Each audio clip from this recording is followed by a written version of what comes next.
They forgot. Again. Not just a text, not even a happy birthday on Facebook. Nothing. I sat alone at my kitchen table in my tiny apartment, staring at the untouched cake I'd bought myself. 28 candles burning down to wax puddles while my phone stayed silent. Not a single call from my parents, my brother, or my so-called best friend. It wasn't the first time. But this time, something inside me snapped. You know that moment when sadness turns into something sharper? That's what it felt like. I wasn't just hurt anymore, I was done. Because what they didn't know was that the quiet, forgotten girl they used to ignore, the failure who couldn't hold a job, the embarrassment who dropped out of college, had just signed a $180,000 annual deal for her business. And a part of me smiled through the tears, because I finally realized, they only cared when I was useful. So I decided to teach them what it felt like to be noticed, on my terms. I started planning my gift. Not flowers. Not calls. Not guilt. A $25,000 wire transfer. With one line in the memo, "Since you always forget my birthday, I thought I'd remind you, with proof I'm doing just fine." But before I hit send, I needed to go back to where this all started. Back to the years they made me feel invisible. I grew up in a small town in Ohio, the middle child between a golden older brother and a baby sister who could do no wrong. My name's Amelia, 28 now, but back then, I was the quiet one. My parents adored my brother, Jason, straight A student, varsity everything, got into Stanford. My little sister, Chloe, was the family's sunshine, pretty, bubbly, everyone's favorite. And me. I was just there. Every birthday party, every family dinner, I was the one setting the table, taking photos, clapping for everyone else's achievements. The first time they forgot my birthday, I was 12. They were busy planning Jason's college tour. Mom promised she'd make it up to me later. She never did. The second time, I was 18, the night before my high school graduation. I came downstairs to an empty kitchen and a note, out at Chloe's recital. Leftover pasta in the fridge. Happy 18th. That was my gift. I learned not to expect much after that.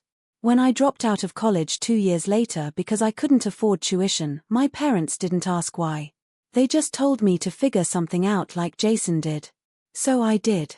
I figured out how to survive without them. But as I climbed my way through small jobs, late nights, and side hustles, they kept their silence. Until one day, years later, when my name finally meant something again. It was almost funny how predictable they were. The same parents who never texted suddenly wanted to catch up. The same brother who ignored me suddenly wanted business advice. The same sister who laughed at my thrift store clothes suddenly asked if I could sponsor her fashion blog. You see, my company had just hit 6 figures. I'd built a small but booming digital marketing agency from my bedroom, with nothing but YouTube tutorials and caffeine.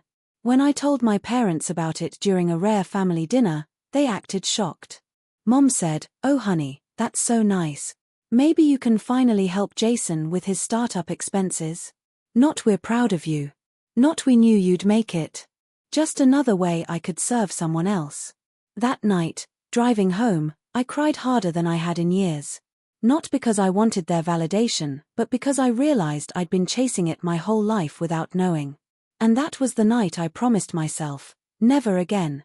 Never again would I beg for love that came with price tags and my 28th birthday.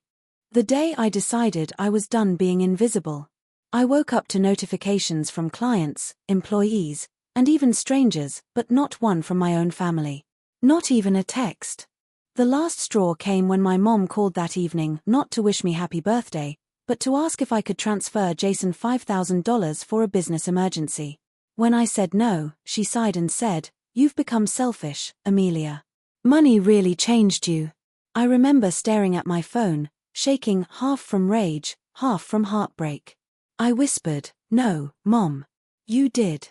That night, I poured a glass of wine, opened my laptop, and transferred $25,000 to my parents' joint account. And in the memo line, I wrote, "For every birthday you forgot." Then I attached the receipt to an email. Subject line, "Consider this my birthday gift to you so you'll never forget again." And I hit send. After I sent that email, I waited. 5 minutes. 10. An hour. Nothing. Not a call. Not a text. Just silence. I thought maybe they were embarrassed, or angry. I imagined Mom crying to Dad, Jason calling me names, Chloe gossiping about me in the family group chat I wasn't in anymore. The next morning, though, my phone buzzed. It was Mom. I stared at the screen for a long time before answering. Amelia, she started, her tone tight and formal. What was that transfer for? Was that supposed to be funny? I took a deep breath. It wasn't a joke, Mom. It's exactly what the note said, $25,000 for 25 forgotten birthdays. She scoffed. You're being dramatic. We've always cared about you. You just drifted away. I almost laughed. I drifted away because every time I reached out, you looked the other way. Amelia, she said sharply, money doesn't fix relationships. That one stung. Because for years, they had acted like it did. Jason's college fund, Chloe's ballet lessons, Dad's new car, I'd watched them pour thousands into everything except me. And now that I was the one with money, suddenly I was the selfish one. I don't expect it to fix anything, I said quietly. It's just a reminder. So the next time you forget me, check your bank account. She gasped, and then, click. She hung up. That night, I got an email from Jason. Just one sentence, nice way to buy attention, sis. I stared at the screen until the words blurred. For a moment, I wondered if I'd gone too far.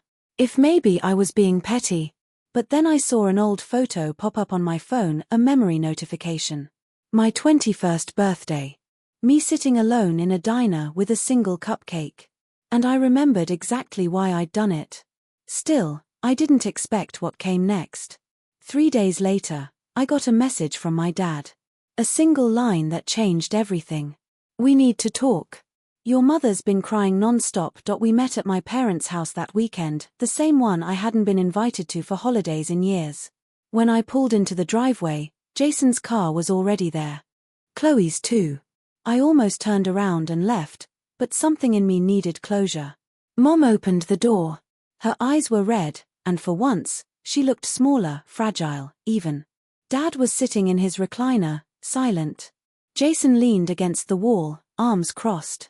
Chloe was scrolling on her phone like it was all a boring movie. Amelia, Mom said, we didn't mean to hurt you. I nodded slowly. I know you didn't mean to. That's the problem. You never noticed enough to mean anything. Jason rolled his eyes. So what? You punish us with money. That's your idea of revenge? I turned to him. You want to talk about punishment? Try being forgotten for years while you were celebrated for existing. He smirked. You're just jealous. That word. Jealous. It was like someone lit a fuse inside me. Jealous?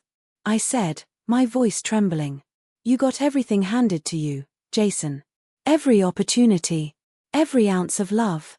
And you still think I'm jealous because I worked my way up without any of you? Mom started crying again. Stop it. This isn't what family should be. I snapped. You're right, Mom. Family shouldn't forget their daughter's birthdays. Or her graduation. Or her college dreams.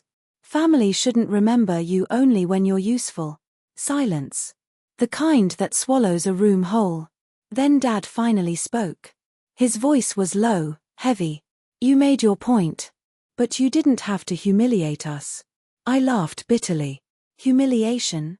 Dad, you did that yourselves when you treated me like an outsider in my own home. Chloe mumbled, it's just money, Amelia. You're being extra. I looked at her, the girl who once mocked my thrift store jacket. You wouldn't understand, Chloe. You've never been invisible. I turned to leave. But before I stepped out, Mom grabbed my arm. Her voice cracked. Why now? She asked. Why after all these years? I met her eyes. Because I finally had something you'd notice. And then I walked out. 2 days later, I woke up to a storm of notifications. Texts. Emails. DMs from people I didn't even know. Apparently, Chloe had posted a screenshot of my transfer memo, the "For every birthday you forgot" line, on her Instagram story, captioned, "Some people just love drama." But instead of sympathy, the comments turned against her. People started saying things like, "Sounds like her sister finally stood up for herself. Good for Amelia, family neglect is real." Bet they only cared once the money came in. It exploded. The post was reposted, then picked up by a small influencer page, then by a blog. And suddenly, I was the internet's forgotten daughter who got her revenge in the classiest way possible. My business page gained thousands of followers overnight. Clients started praising me for my authentic story. But behind the attention, my family was unraveling. Mom called, furious. "Do you realize what you've done? Your father can't even go to work without people whispering." I sighed. "I didn't post it, Mom. Chloe did." She hesitated. "She said you told her to." "Of course she did." Jason texted next, "Hope you're happy. You ruined our reputation." And for a brief, painful moment, I wasn't. Because even though I hadn't meant for it to go public, the world finally saw what I'd lived with years of being overlooked until I made myself unforgettable. Still, late that night, I lay awake staring at the ceiling. Was it really revenge anymore? Or just pain finally finding its voice? I didn't know. All I knew was that for the first time in my life, I was being seen. The message came from my father. It wasn't a lecture or accusation. Just a photo, an old one. Me at age 6, grinning with frosting on my nose, sitting in front of a homemade cake. My mom and dad behind me, smiling. Under it, he'd written, "We failed you. Not just on your birthdays, on everything." I just stared at it, tears falling before I even realized. For years, I thought they didn't care. But maybe it wasn't hate, maybe it was guilt, or pride, or fear of admitting how deeply they'd failed. He called that night. His voice shook. "Your mother's been cleaning out old boxes. We found this photo. I think we forgot who we were back then." And for the first time in forever, I didn't feel angry. I just felt tired. Because sometimes, revenge doesn't heal, it just opens the wound wider. Dad hesitated before speaking. "You know, Amelia, we always thought you didn't need us." That hit me harder than any insult ever could. He continued, "You were so independent, even as a kid. We thought you preferred being on your own. We didn't see that you were hurting." I wanted to scream, "How could you not see it?"